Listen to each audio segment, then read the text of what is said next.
The following is a Bergen-Fischer media production.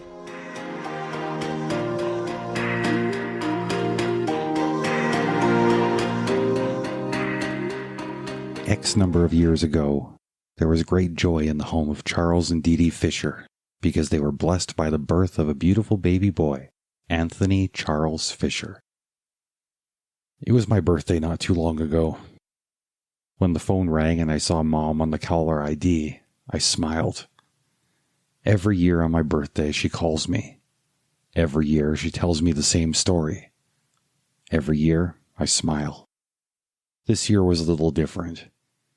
First, because Mom literally said X number of years ago, because she's getting older and she has trouble remembering the things that used to be clear in her mind.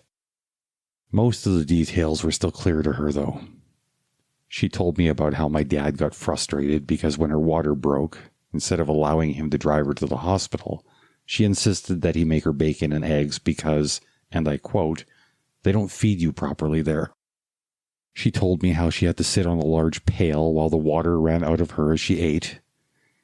She told me how, when she'd finally finished eating, Dad impatiently asked her if she was ready to go.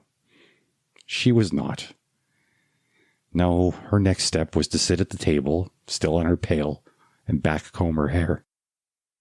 It was 1973, and she needed to pile her hair as high up as it would go. Then came her makeup. One has to look good when she's giving birth. At some point during this whole fiasco, my grandfather drove his car into the backyard.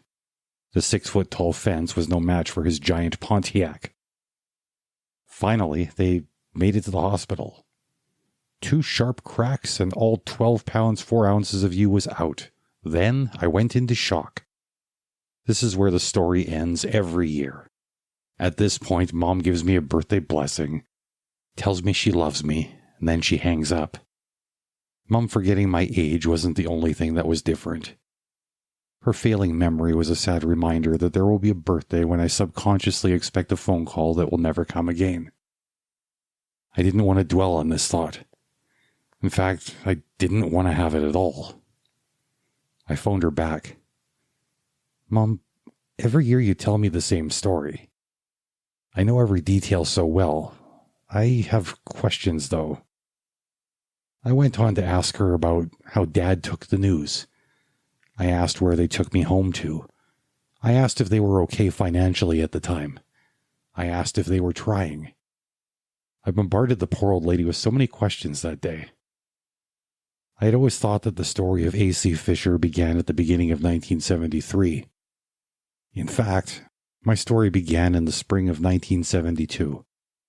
There were so many details that I hadn't known. Details that allowed me to know a side of my parents that I'd never considered. I realized that I get so busy living my life that too often I forget to think about the people who gave it to me. They were people before they were my mom and dad. People who should matter to me more than they do sometimes.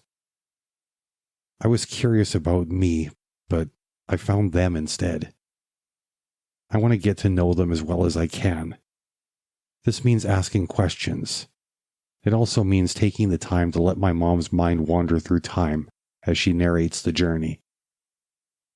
If you've got thoughts on this or anything else I've spoken about, send me an email. I'd love to hear about it.